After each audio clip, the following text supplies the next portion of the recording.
as against value growth of 33%. Oh, so you're saying price was negative -6%, you're saying? Yes, but you see, on a overall year basis, we are expecting the impact maximum 2%, because you see, last year the price was declining quarter-on-quarter basis, but the things have improved significantly. I am expecting the difference of value versus volume would remain around 2.5% in quarter 2, and it should be 0 sometime in quarter 3, and quarter 4 should be little reverse, and on yearly basis should not difference, should not be more than 2%. Sir, with this 39% kind of, fantastic volume growth, my question is, Rahul, how do you see that the industry for the quarter would have grown? Also, I heard that in July, definitely there was some, in herbicides, some sales returns and slightly weakness coming back. So, just wanted to know that the industry scenario and for the year, what kind of volume growth you are anticipating in the current scenario for the industry?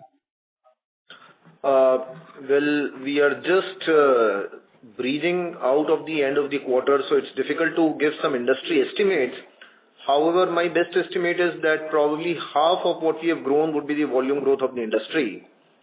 And our growth has been driven significantly by our recent new launches, Purge, a very powerful Japanese herbicide for groundnut and soybean, Lanevo, a very strong insecticide for horticulture crops, and horticulture crops, as we have seen, have received a huge impetus across the country because of their pricing, value to the farmer, and also boost by the government.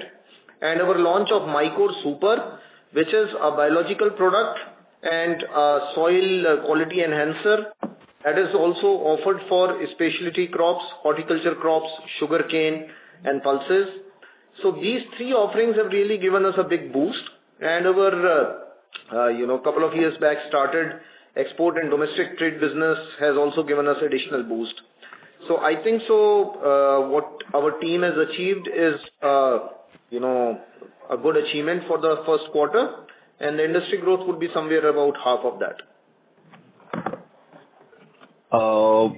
For years, sir, given the monsoon so far now is quite encouraging and agri-commodity prices are also benign. So the sense for the industry growth will be similar, like half of the, roughly 18% kind of number you are talking about the industry growth.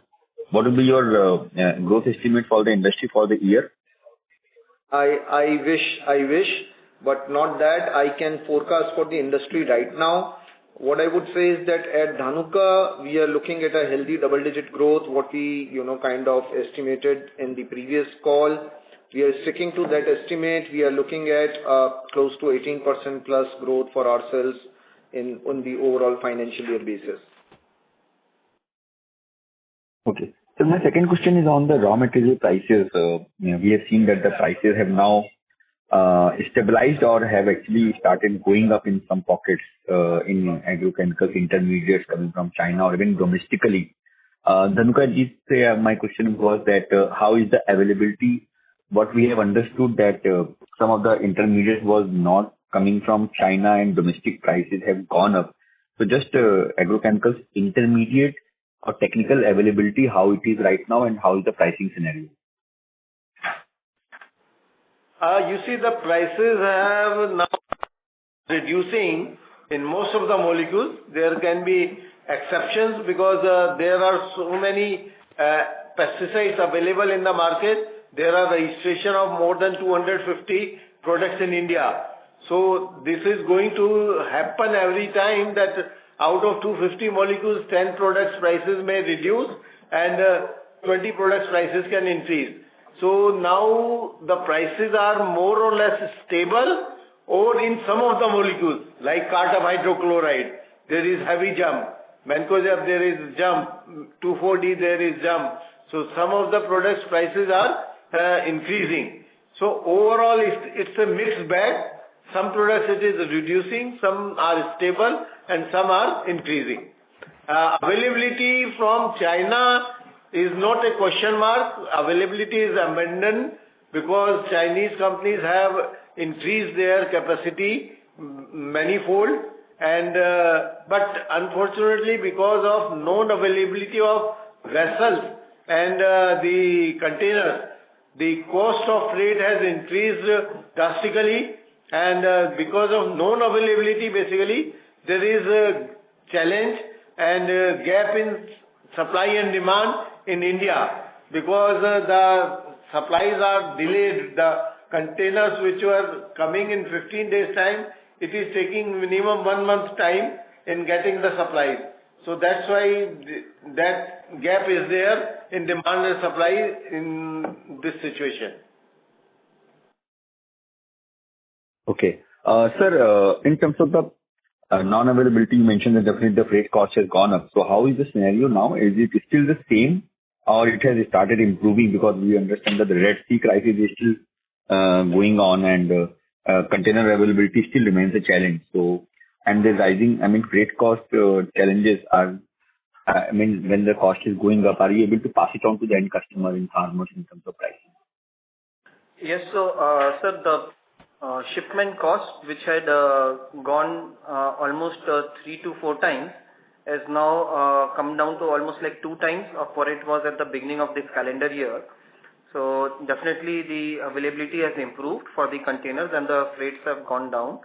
Talking about the passing on the cost to the consumer, the freight cost in most of the products is a small component, and wherever the price increase is there, we try to pass it on regularly in our product prices. So my question is on this Dahej plant.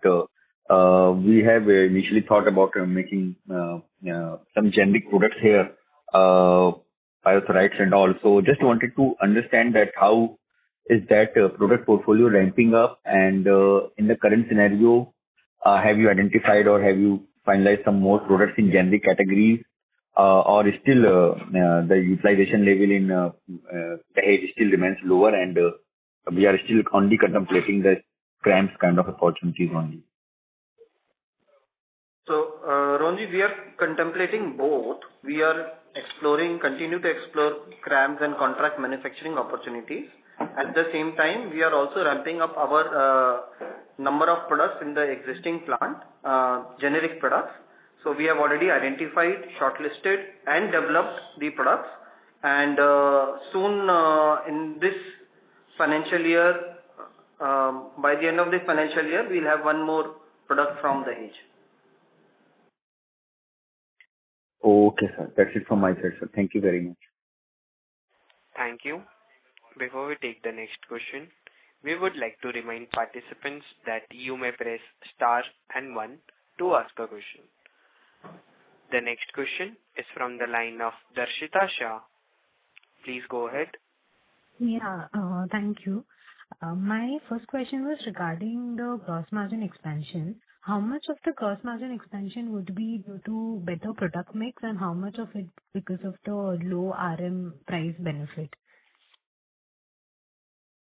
Large part of the gross margin expansion is because of the product mix. Very negligible impact could be on account of the raw material prices. Okay. Got it. Secondly, are we expecting the technical prices to inch up from here on, as you know, Dhanuka ji highlighted that there could be a possibility, or has it settled more or less? I believe the current technical prices for most of the products have stabilized, barring few products, as sir said earlier. There is few products price increase, few products still there is some price correction. So on a financial year basis, we are not expecting more than 2.5% difference in the prices on the overall portfolio for the company. And on the sales return front, how has the sales return trend been until now in the second quarter? If you could highlight something on that. There was an increase in July, but I am expecting on the overall quarter basis there will not be any increase in the sales return. Okay. And lastly, on the low double-digit growth that we guided for the second quarter, we have adjusted for the sales return impact on that, right? Absolutely. Got it. Okay, that's all from my side. Thank you. Thank you. Thank you. The next question is from the line of Pradeep Rawat from Yoga Capital. Please go ahead. Yeah, thank you for the follow-up. So what is the average gross margin for a patented formulation and generic formulation? You see, we are dealing with more than 80 brands. So generic, there is a great variation. There are certain generic where the gross margin is around 10-12%. At the same time, there are generic which are having margin 20-25%, and few generics are having more than 30% margin as well. And in terms of 9(3), definitely is a good margin. You can say better than the average margin. Okay. And how is the collaboration going on with Kimitech, and how big can be the biopesticide business for us? Biopesticides business opportunity is actually huge and emerging, and the government's continuous effort to actually encourage farming in different forms and ways, and recent budget planning of bringing 1 crore farmer in alternative methods of farming opens up new avenues on that front. Kimitech, the Spanish company, is also developing various new products for their own launches in Europe, America, and in India also. We are under discussions with them for bringing various biological products as we continue to promote our own biological range. So we do hope to bring in some of Kimitech products by the end of this financial year. And how big could this be in percentage terms to our overall revenue? Well, as of now, it is insignificant in terms of our overall revenue. And if we compare with the overall industry consumption, our estimate of the actual crop protection by biologicals is less than 5%. If we include in this biological nutrition, which includes seaweed, mycorrhiza, then that is another 5%. At Dhanuka, we are very strongly present in 3 formulations that we offer to farmer of mycorrhiza, including our first quarter launch of Mycore Super. We are offering 3 variants of seaweed extract in name of Dhanzyme Gold and Dhanvarsha, which is our amino acid offering, and we are also offering plant nutrition in some other forms. So we are very strongly positioned along with the farmer when it comes to nutrition, soil health and plant health management. But in terms of overall biological portfolio, it is really insignificant currently. But we do hope that with the changing landscape and mindset of the farmer, this opportunity is there to stay and would probably grow at the double-digit rate as compared to the conventional chemicals. Yeah, understood. And one bookkeeping question. So, what is the production capacity at our formulation plant, and what is the utilization currently? You see, in formulation plant capacity is not at all a challenge because we are making different sizes of SKUs from 50 ml, 100 ml, 250 ml, 500 ml, 1 liter, 5 liter. So you see, calculation of capacity utilization is very difficult. It changes with the SKU. So as such, there is no challenge in the capacity per se. Okay, understood. And as of now, Sorry to interrupt. Please return to the question queue for a follow-up question. Thank you. The next question is from the line of Rohit Nagraj from Centrum Broking. Please go ahead. Thanks for the opportunity and congrats on one more robust set of quarter. The first question is on the Dahej manufacturing piece. So based on our strategy and our visibility, when do we expect that this facility will be broken even? Is it probably sometimes end of FY25 or maybe sometime mid FY26? Any timelines based on current visibility? Thank you. So we are expecting break even in FY27. Sure. That helps.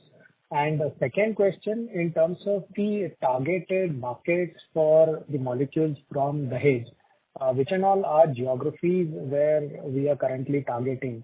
And given that, Dhanuka ji also mentioned there has been an ample supply coming from China, what is our strategy or our differentiating factor when we are selling these products into or formulations into other geographies? Thank you.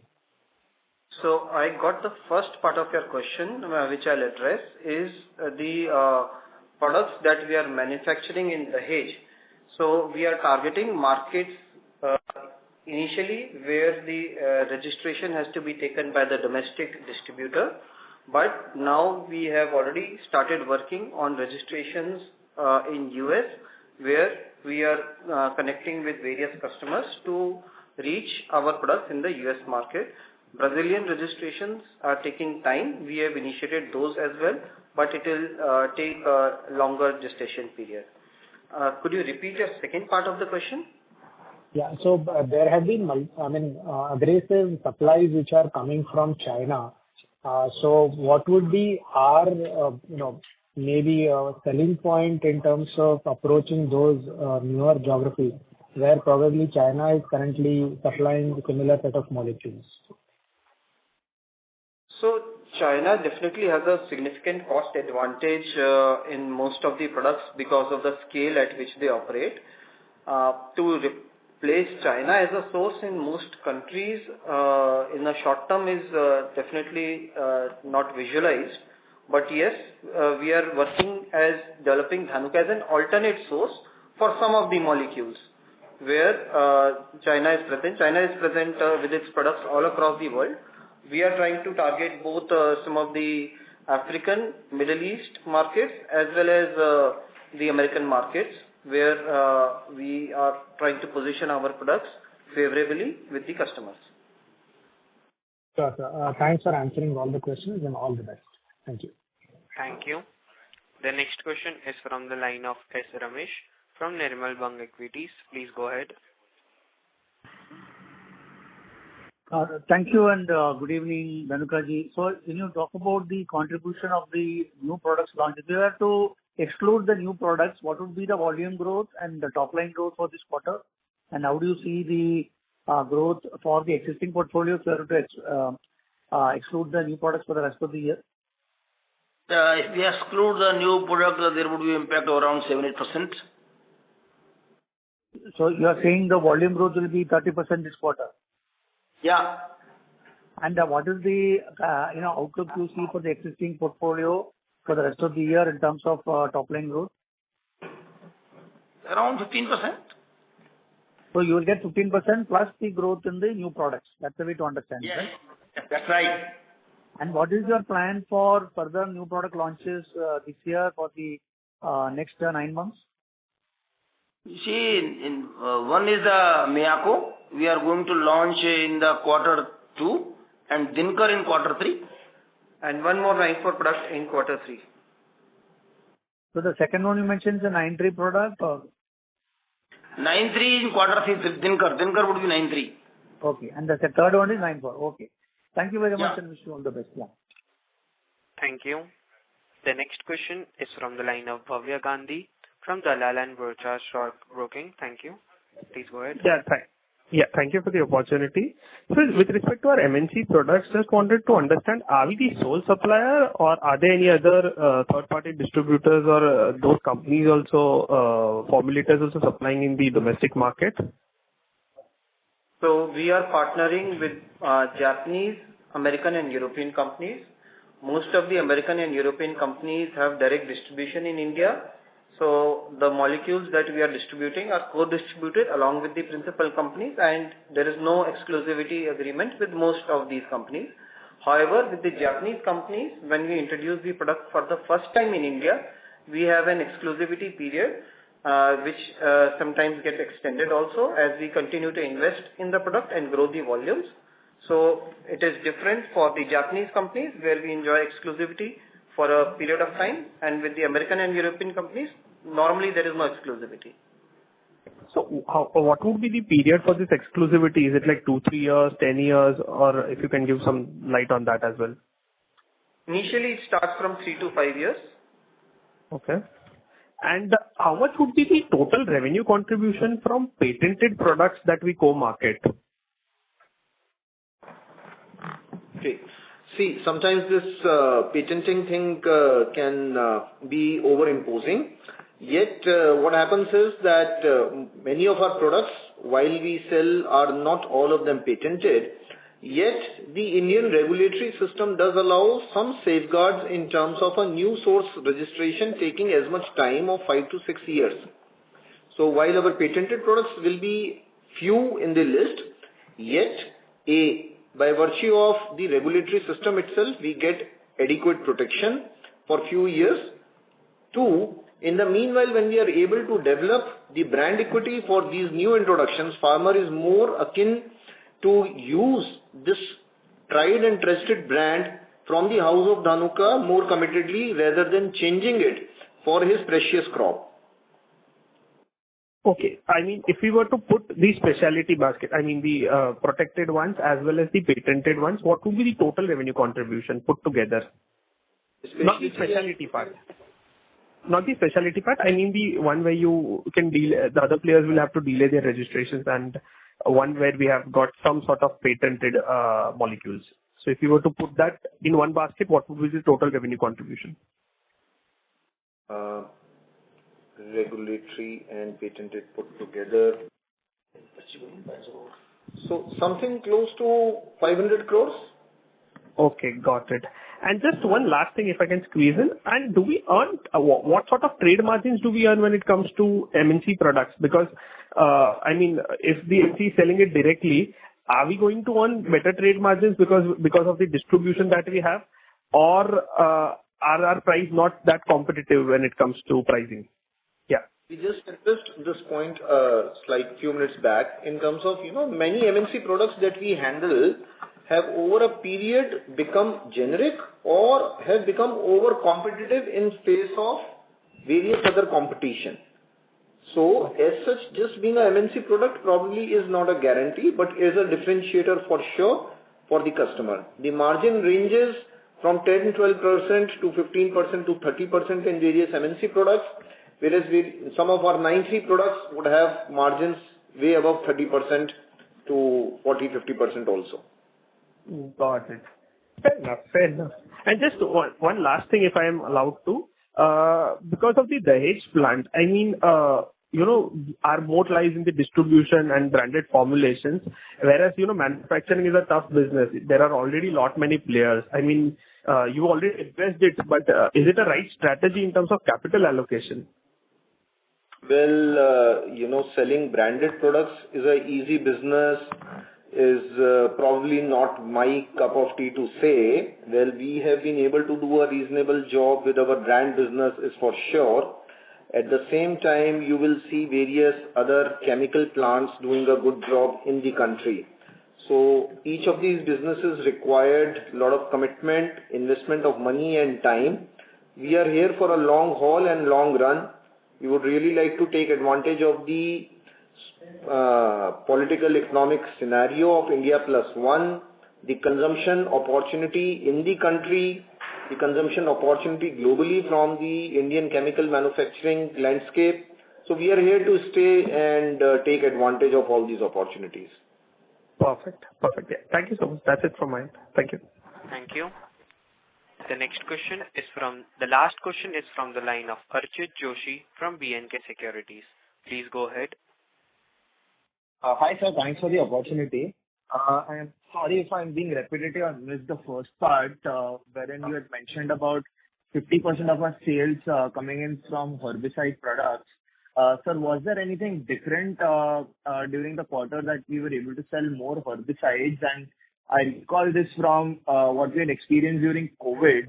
Sales of herbicides in the first quarter were pretty high due to labor shortages. Is that a phenomena aberrative in nature, or was there something else? You can give a clarification. Thank you. We are happy for you to repeat that. If at all there is a repetition in my response also. Dhanuka is strongly positioned as a herbicide company because we have introduced some powerful herbicides over last many years, thanks to our partnership with various Japanese companies. And in this quarter also we introduced Purge, a very powerful herbicide, along with already existing very powerful herbicide portfolio. Government's impetus on making India Atmanirbhar in terms of oilseeds and pulses is a very powerful and unique opportunity. And if I may add, our current agriculture minister comes from Madhya Pradesh with a very long stint over there, which brings in focus towards soybean, a very important oilseed crop, and various other pulse crops which are important for Madhya Pradesh. Overall, farmer has significantly increased the acreages of oilseeds and pulses, wherein Targa Super, Sakura, Purge, Tornado, some of the products which have found really good opportunity across the country, including Madhya Pradesh, Gujarat, Uttar Pradesh, Karnataka, Telangana, everywhere. In addition to that, significant push on increasing maize acreages, purely for economic reasons by the farmer, interim water scarcity, increase for fodder, has also significantly boosted Sempra sales in maize pockets. So overall, Q1 was heartening in terms of herbicide growth. Sure, sir. So in a nutshell, the increase in acreages that we saw had more salience for herbicide products, and we are having a strong herbicide portfolio. That would be suffice to say. Absolutely. Sure. Thank you, sir. Thanks for the clarification. All the best. Thank you. If there are no further questions, I would now like to hand the conference over to the management for closing comments. Friends, to conclude, I would like to thank all our investors for your support and confidence in Dhanuka. With the transition in management, we have embarked on our next era of growth and business success.